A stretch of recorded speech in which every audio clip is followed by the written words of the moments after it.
అందరికీ నమస్కారం. ఈరోజు మన ఛానల్కి ప్రముఖ ఆధ్యాత్మిక జ్యోతిష్య శాస్త్ర వాస్తు పండితులు శ్రీ వైవిఎస్ఎస్ గిరిరావు గారు వేచేసి ఉన్నారు. నమస్తే గురువుగారు. నమస్తే చెట్టు తల్లి. గురువుగారు, కన్యా రాశి వారు ఎటువంటి జాగ్రత్తలు తీసుకోవాలి, వారి కుటుంబం పరంగా ఎట్లాంటి నియమాలు పాటించాలి, ఎలా ఉంటుంది అనేది క్లుప్తంగా వివరించగలరా? అలాగేనమ్మా. అందరికీ శుభాభినందనలు. 2026 మే నెలలో కన్యా రాశి వారికి ఎలా ఉందో చూద్దాం. ఈ కాలం చాలా వేగంగా పరిగెడుతోంది. రోజులు ఇట్టే గడిచిపోతున్నాయి. మన జీవితంలో ఏ రోజు ఏం జరుగుతుందో, ఏ నెల మనకి ఎలాంటి అదృష్టాన్ని తీసుకువస్తుందో తెలుసుకోవాలని కుతూహలం ప్రతి ఒక్కరిలోనూ ఉండటం సహజం.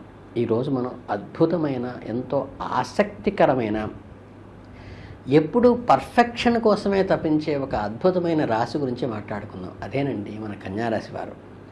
ముందుగా కన్యారాశి వారి గురించి నేను కొన్ని ముఖ్యమైన విషయాలు మీతో పంచుకోవాలనుకుంటున్నాను ఈరోజు. కన్యారాశి వాళ్ళంటే బుధ భగవానుడికి అత్యంత ప్రీతిపాత్రమైన వాళ్ళు. వీరి బుద్ధి కుశలత, ఆలోచన విధానము, ఏ పైన పద్ధతిగా చేయాలనే తపన చూస్తే ఎవరికైనా ముచ్చటేస్తుంది. వీళ్ళు ఒక పని మొదలు పెట్టారంటే అది 100% పర్ఫెక్ట్గా చేసేవరకు నిద్రపోరు. ఇతరుల తప్పులను కూడా ఎంతో సున్నితంగా, పద్ధతిగా సరిదిద్దే నైపుణ్యం కన్యారాశి వాళ్ళకే సొంతం. ఎవరైనా సరే ఆపద వస్తే ముందుగా స్పందించే మంచి మనసు వీళ్ళది. ఈ పర్ఫెక్షన్ అనేది ఒక్కోసారి వీరికి మానసిక ఒత్తిడిని కూడా పెంచుతుంది. అంతా సవ్యంగా జరగాలి, ఏ చిన్న పొరపాటు జరగకూడదు అని వీళ్ళే అందరి పనులు కూర్చుని వీళ్ళు పర్ఫెక్ట్గా చేయటం కోసం వీళ్ళు పెద్దాంటి ఇన్వాల్వ్ చేసుకుంటారు. అది ఒక ఇబ్బందికరమైన విషయం. మే నెలలో వీళ్ళకి ఎలా ఉండబోతోంది అనేది ఈరోజు మనం ఎంతో వివరంగా, కూలంకుషంగా కూడా చర్చిద్దాం.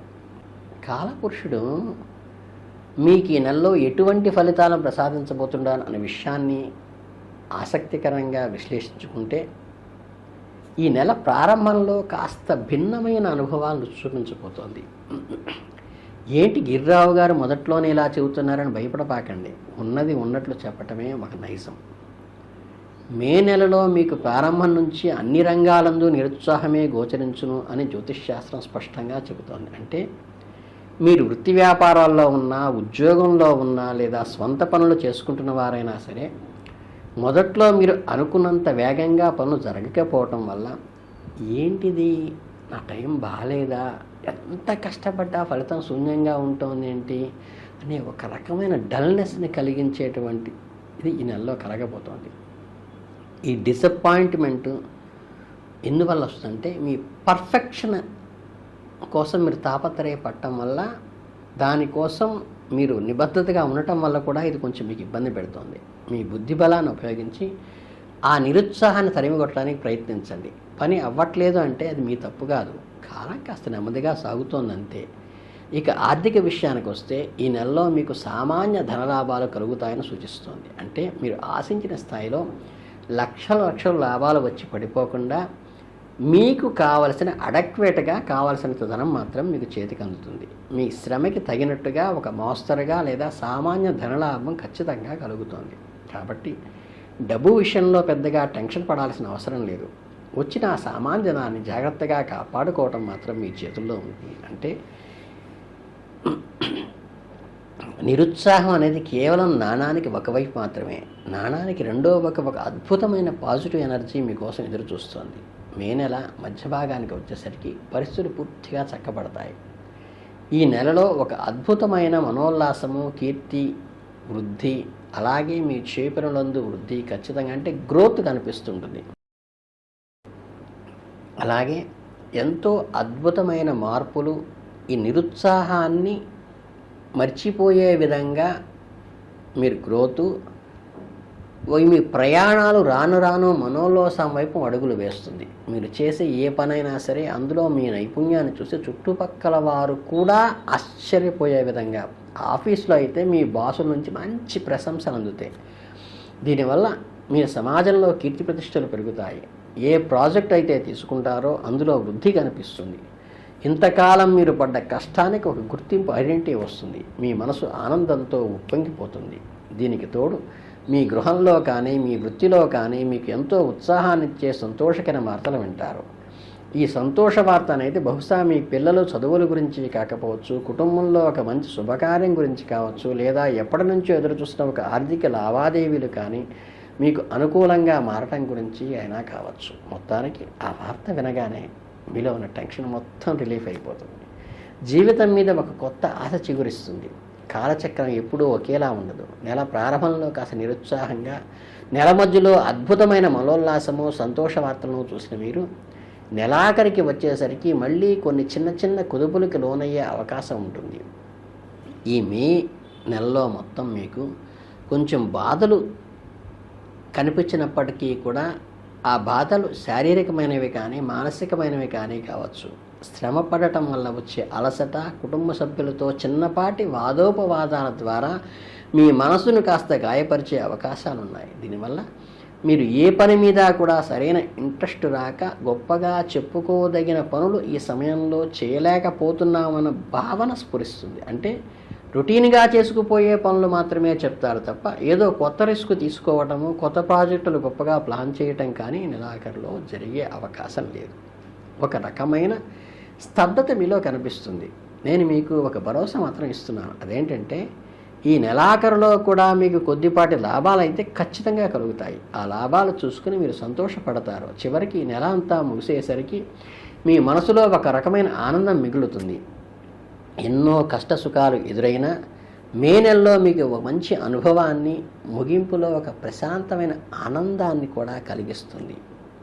ఈ ఎత్తుపల్లాలు ఉన్న మే నెలలో మీరు ఎదుర్కొనే ప్రతి అనుకూలతను అధిగమించి సానుకూల ఫలితాలను మరింత పెంచుకోవటానికి జ్యోతిష్ శాస్త్రంలో మన పెద్దలు కొన్ని అద్భుతమైన పరిహారాలు ఇచ్చారు. అవేంటో ఇప్పుడు మీకు తెలియజేస్తాను. కన్యా రాశి వారు ఖచ్చితంగా ఆచరించవలసిన కొన్ని అద్భుతమైన రెమెడీస్ ఏంటంటే, ఇళ్లల్లో పిల్లలు చదువులో రాణించాలన్నా, మీ మనస్సుకు ప్రశాంతత కలగాలన్నా మీరు శుక్రవారాలందు లక్ష్మీదేవిని కాదు సరస్వతీదేవి పూజలు చేసి పప్పు బెల్లము స్కూలు పిల్లలకు పంచినట్లయితే మీకు చాలా మంచిది. పసిపిల్లల రూపంలో ఉన్న దేవుళ్లను మీరు చేసే చిన్న ప్రసాద వితరణ మీ జీవితంలో ఎన్నో ఆటంకాలను తొలగిస్తుంది. అది గుర్తుపెట్టుకోండి. మరో ముఖ్యమైన పరిహారం ఏంటంటే, శుక్రవారాలందు మీ ఇంట్లో భక్తి శ్రద్ధలతో లక్ష్మీ సరస్వతి గణపతులు ఉన్న పటాన్ని పెట్టుకుని పూజ చేయటం వల్ల కూడా, పిల్లలకు మధుర పదార్థాలు తినిపించటం వల్ల కానీ, గృహమునందు మీరు చేసే వృత్తి వ్యాపారంలో ఎనలేని వృద్ధి కలుగుతుంది. లక్ష్మీదేవి కటాక్షంలో ధనము, సరస్వతీదేవి కటాక్షంతో జ్ఞానము, విఘ్నేశ్వరుడి కటాక్షంతో విఘ్నాలు తొలగిపోవటము, ఈ రెండు కలిస్తే వారిని ఆపటం ఎవరి తరమూ కారు. ఆడవారికి విశేషమైన ఫలితాలు ఇచ్చే మరో అద్భుతమైన పూజ ఉంది. శుక్రవారం మీరు అమ్మవారిని శ్రీ లలితాదేవి సహస్రనామాలతో భక్తిగా పూజించటం కానీ, మీ ఇంటికి వచ్చిన ముత్తైదులకు పసుపు కుంకుమ చీరను వాయనంగా ఇచ్చి వారిని లలితాదేవిగా భావించుకుని వారి ఆశీస్సులు తీసుకోవడం ద్వారా కానీ మీ కుటుంబంలో సుఖ సౌఖ్యాలు వెల్లివిరుస్తాయి. ఈ సంవత్సరానికి సంబంధించి కన్యారాశి వారికి సాధారణ స్కోర్ చూసుకుంటే అసలు సంవత్సర ఫలితాల్లోనే ఆదాయం 8గా ఉండి ఖర్చు 11గా ఉంది. కనుక ఈ నెల దాని గురించి ఆలోచించవలసిన ప్రత్యేక అవకాశాలేం లేవు. కనుక కన్యారాశి వారి ఏడాది అంతా కూడా తమ జేబులో చిల్లు పడకుండా చూసుకోవటం అనేది సంవత్సర ఫలితాల్లోనే చెప్పడం జరిగింది. అందువల్ల ఈ అనవసరమైన ఖర్చుల కళ్ళం వేసుకుంటూ ఈ నెలలో మీరు చేయవలసిన జాగ్రత్తలు మీరు తీసుకోండి. ఈ సంవత్సర కాలంలో మీ సమాజంలో లభించే పూజితం 3గాను, ఎదురయ్యే అవమానం 3గానే ఉంది. కాబట్టి ఈ నెలలో కూడా దాదాపుగా అదే కొనసాగుతుంది. అంటే చిన్న చిన్న అవమానాలు, అపార్థాలు ఉండటం అనేది జీవితంలో సహజం. కనుక వాటి గురించి పెద్దగా పట్టించుకోపాకండి. ఎవరితో మాట్లాడినా, ఏ వ్యవహారాల్లో తలదూచినా కాస్త ఆచితూచి అడుగు వేయండి. సమయస్ఫూర్తిగా నడుచుకోండి. గురువారాల విషయానికి వస్తే ఏంటంటే, గురుబలాన్ని పెంచుకోవటానికి మీరు రాఘవేంద్ర స్వామి ఆరాధన చేయటం కానీ, పూజ్యాయ రాఘవేంద్రాయ సత్యధర్మరథాయ చ భజతాం కల్పవృక్షాయ సమతాం కామధేనవే అనే అర్చన చక్కగా తులసిదళాలతో చేయండి. అలాగే పాయసం, పెరుగు, ఆవుడలు నివేదన చేయండి. శక్తి మేరకు భేదసాధలకు అన్నదానం చేయండి. ఆర్తిగా ఆకలితో ఉన్నవాడికి పెట్టిన అన్నం ఫలితము చాలా అద్భుతంగా పనిచేస్తుంది. కన్యా రాశి వారికి అధిపతి అయిన బుధుడు కాబట్టి బుధ భగవానుని ప్రసన్నం చేసుకోవటానికి బుధవారాలు బుధగ్రహానికి ప్రదక్షిణ చేస్తూ బుధుడికి ఇష్టమైన ఆకుపచ్చని పూలతో పూజ చేయటము, పచ్చని పెసలు ప్రీతిపాత్రమైంది కాబట్టి అది నానబెట్టి మరుసటి రోజు మొలకలు వచ్చిన తర్వాత పక్షులకి జీవరాశులకి పెట్టడం కూడా చాలా మంచిది. మీ మానసిక చికాకులు తొలగిపోయి బుద్ధి సరైన మార్గంలో నడవటానికి ఖచ్చితంగా ఇది ఉపయోగపడుతుంది. అలాగే చివరిగా ఆదివారాలందు కనుక మీ కులదైవము లేదా గ్రామదేవతలు ఎట్టి పరిస్థితుల్లో మర్చిపోకుండా గ్రామదేవత దగ్గర వెళ్ళి పొంగళ్ళు పొంగించి నివేదన పెట్టడము, అమ్మవారికి సారె పెట్టడం అంటే పసుపు కుంకుమ నూతన వస్త్రాలు గాజులు అవన్నీ ఇచ్చినట్లయితే కదా మీకు చాలా మంచి జరిగేటువంటి అవకాశం ఉన్నదన్నమాట.